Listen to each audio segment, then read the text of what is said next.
Hello, and welcome to Snack Decisions, the show where I help you make good snack decisions. Today we're continuing the Universal Yums snack boxes. I got a second one after the one from Brazil, which I did on the last episode. So today we are going to be focusing on Poland. This is the brochure that comes with it with all the information. There's even a ranking card too, which is nice and convenient for people like me that do things like this. So even the title header, even though the title header has only 2 snacks on it, I will be doing 3. One, I don't know if I'll have enough to pair with the beer, but we will see. Kind of interesting, like the Brazil treats, where I'm doing a savory thing and a sweet thing, and I'm very, very scared about the savory thing. So, sure, let's get that one out of the way first, I guess. This is Bogutti pretzels. They're pretzels in mushroom chanterelle cream flavor, mushroom sauce, I guess. I don't like mushrooms all that much. So this is going to be interesting. This is going to be kind of like that the squid chips that I did a while ago, where it's like, it was fine, but I didn't really like the inherent flavor on it. So these are Bogutti pretzels, creamy mushroom flavor. When you eat these crazily crunchy pretzels with the perfect umami mushroom flavor, remember that you're actually taking part in a Polish tradition passed down from generation to generation. Mushrooms are a massive part of Polish cuisine, and mushroom picking is a national pastime, especially from summer to autumn, when Poles comb through their forests for delicious mushrooms to add to their pierogi, bigos, and mushroom stew.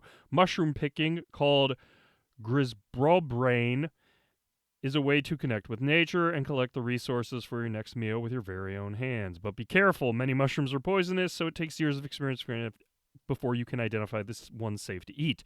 As you crunch on your mushroom pretzels, why don't you mushroom pretzels, I'm probably not the target market for these, honestly.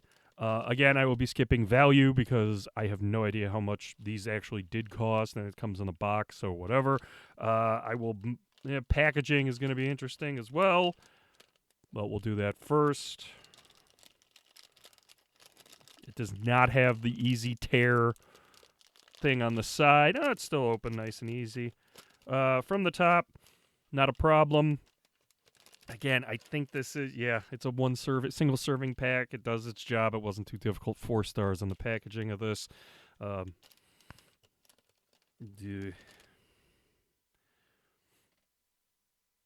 There it is.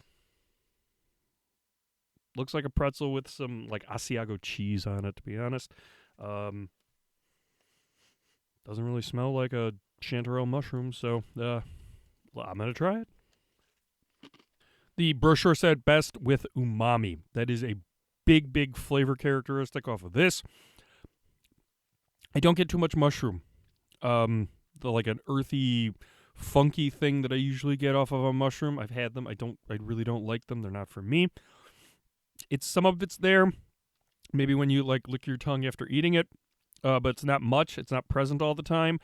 And again, it's just like a bready umami note, which is really interesting and fascinating. I can see how some people might be scared of this. It's not bad. It's actually pretty good, I would say.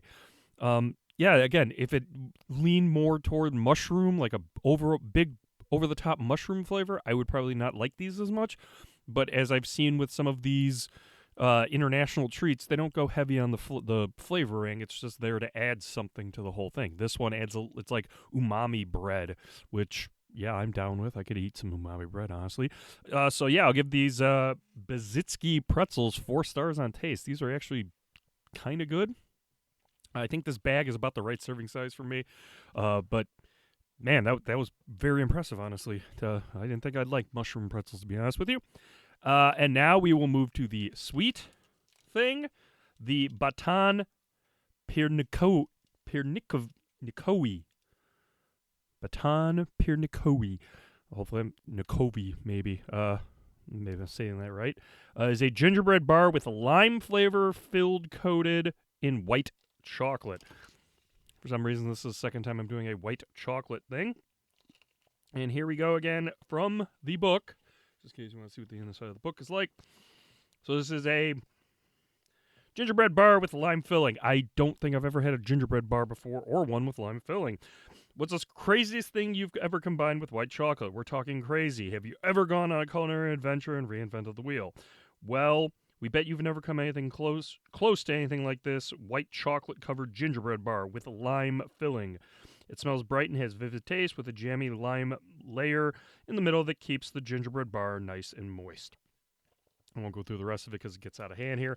I was pleasantly surprised with the white chocolate passion fruit bar from Brazil. That actually went over the top. I've had gingerbread cookies before. I've had gingerbread, what normal gingerbread before. I don't think I've ever had it in white chocolate with a lime filling. So that's why I went with this one. I went with things that are kind of interesting. Let's see how it works. Again, single serve packaging, open fine, like a candy bar. If you want to close it, you can. Yeah, this one's probably a little better, I guess. So 5 stars on packaging on this? I don't know. It's fine. This is definitely whew. That is a chunko bar here. It's definitely thicker width-wise than normal size candy bar here. It looks like a light coating of white chocolate. It's not dipped or drenched in it like some United States candy bars can be with the chocolate. So, okay, gingerbread and lime. Here we go. So you're pretty much getting a fair amount of flavor profiles here. So the white chocolate, which is not very prevalent, but it's still kind of there. The white chocolate is adding a little bit of sweetness, but not a lot. Again, it's a light coating, so it really doesn't, really not contributing a ton to this whole thing. The gingerbread adds some spiciness and maybe a little bit of savory note to it. That might be the dominant thing if it wasn't for the lime adding this tart streak going through everything. I think I kind of want a little bit more of the sweet because it definitely is savory tart. And those two things are going back and forth. I'm not getting a lot of that white chocolate in the front. And I kind of wish it did because if that balanced, it might be a little bit better or more fun. I don't know. It's definitely unique and interesting. This is like the chanterelle mushroom pretzels. I could see them sneaking that into the United States somehow and making it work, and it would sell. This one might be a little bit of a tougher sell. It's kind of Christmassy with the gingerbread, because that's when I usually eat gingerbread, and that's summery with the lime, like a wine cooler or a light drink with like Sprite or something. So it is kind of like a weird thing, and again, you're not getting a lot of that white chocolate sweetness in there, so it's pretty much a savory tart thing you're going through. That being said, it's fine. It works well. It's not my cup of tea, though. Again, a little bit more sweetness in this bar. So for this one, which I thought was going to be really slay the mushroom pretzels over here, I will give taste on this a 3. It is interesting and, worth your time. And lastly, the bonus one. These were small things. These milk fudges. I don't know what they are. They came in a little bag as an addendum. So yeah, here, traditional Polish flavor. These are Bogutti milk fudge, kroki, Polish for little cows, or Polish fudge candies, and they're widely considered some of Poland's most iconic and beloved traditional sweets. They have an intensely soft chew to them, although in many traditional fudge-making processes, the outside of the candy crystallizes with time in order to create a delightful crunch before you get to the ultra-soft, delectable chewiness. With the melt-in-your-mouth texture that will leave you wanting more and more, make sure to remember to share. Yeah, these are extremely small. Man, I don't even know what they're close to, and their package really nice. Oh man. This is a, trying to figure out how to open it. This is an interesting, there it goes. Okay, this one got stuck in here. Okay, yeah, packaging on this is going to be a 2. Oh, okay. It's like a caramel. It's like those caramels you get, at least it looks like those caramels you get that no one likes from Halloween that I would always eat, and now I can't because I have an insane amount of dental work. Yikes, it even stuck to the packaging. Ooh, should I move it down? Should I move it down to a 1? No, I'll keep it at a 2. That's really annoying, honestly. Oh, yeah, it's like those It's like those things from Halloween. Oh, I don't even know what those are called. I think they're peanut butter flavored. Yeah, so I'll take a bite here. Creamy, milky, a little bit of chocolate. Yeah, it's surprisingly smooth. It's surprisingly soft. I thought it was gonna be a little bit of a hard chew to bite through. It's not. As soon as you get past that, it is nice and soft in there. I want it to exist more in my mouth. It shows up and then it goes right away, but it's good. It's straightforward, not too complicated. I can see the size of this, just throwing it in there and eating it, and you'll be fine. You probably want more. So yeah. So for the fudges or the milk chews, 4 stars taste on the milk chews. Packaging not the best though. Okay, we're gonna pair it with a beer now. Seems like I've been hanging out in Evanston a lot recently, so we'll just go back there. Might as well. Double Clutch Brewing. Their Helles Rauchbier smoked lager. Yes, so Double Clutch Brewing opened on October 29th, 2021 in Evanston, Illinois by Mike Chikazian, and it features a specialized German-style lager menu and a unique vintage car display. I want to say they have like 10 to 15 cars in there. Their head brewer is Scott Frank. He does German styles exceedingly well. They also make a hazy because I think they have to. But everything else is German. It pairs well with their food. They have pierogies. They have sausages, burgers. I think I went there. The food was delicious. Cheese curds. But yeah, you can go for the food, you can go for the beer, or you can go for the cars. A very big space out there.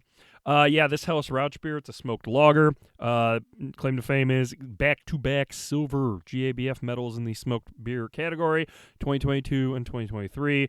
When I had this on the podcast, my podcast, ABV Chicago, I loved it. It was my beer of the year. Maybe, I don't know if they've changed the recipe a little bit to make it a little different, but when I had it the first time, I remember it being like a Polish sausage shop. It just smelled of that kind of smoke and was absolutely delicious. So we will see how this holds up. Half finger ahead, clear, as it should be. That is exactly what a Helles should look like, honestly.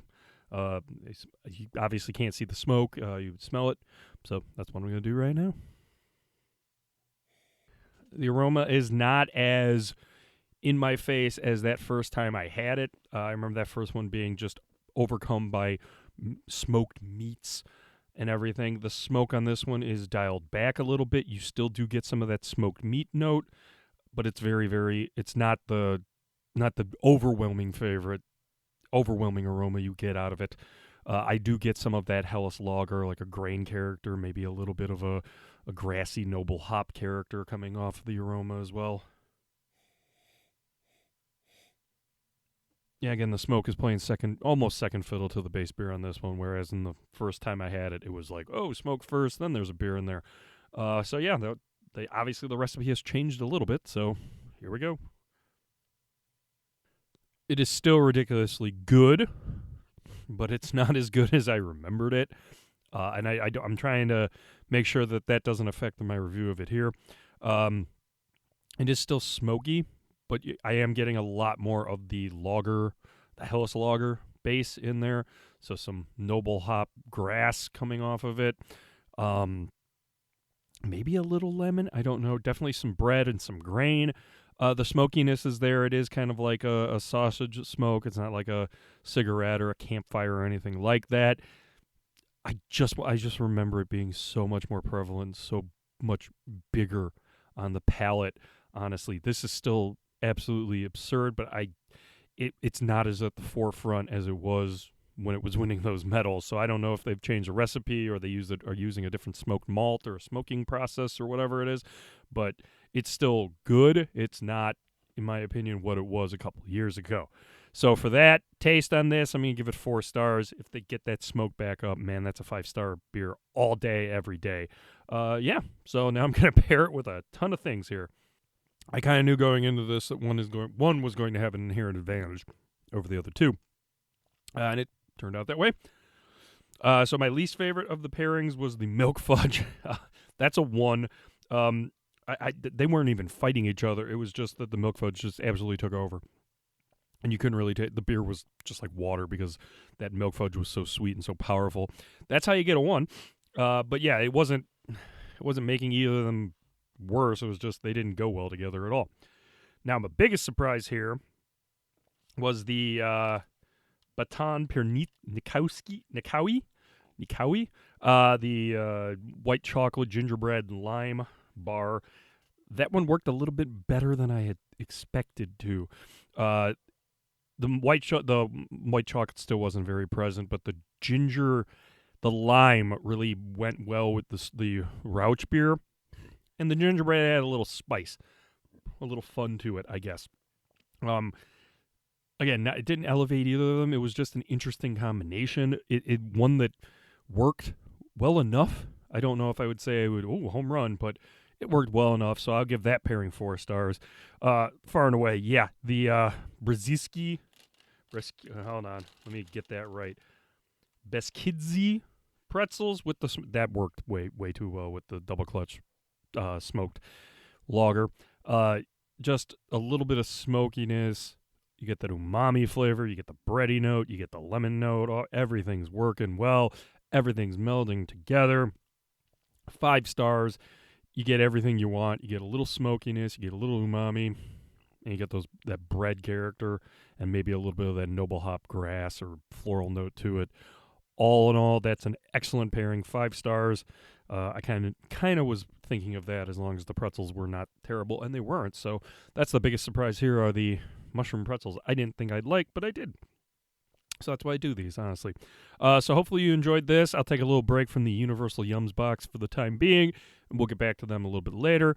So yeah, follow, like, subscribe, shoot me an email, snackdecisions@gmail.com. I do have some fun stuff coming up. I do have some ice cream things, maybe some Pringles. I might have a Pringle month coming up as well. So if you like weird Pringle flavors or at least weird Pringles flavors I could find, yeah, that's what you probably want to be watching me, honestly. Until next time, make good snack decisions.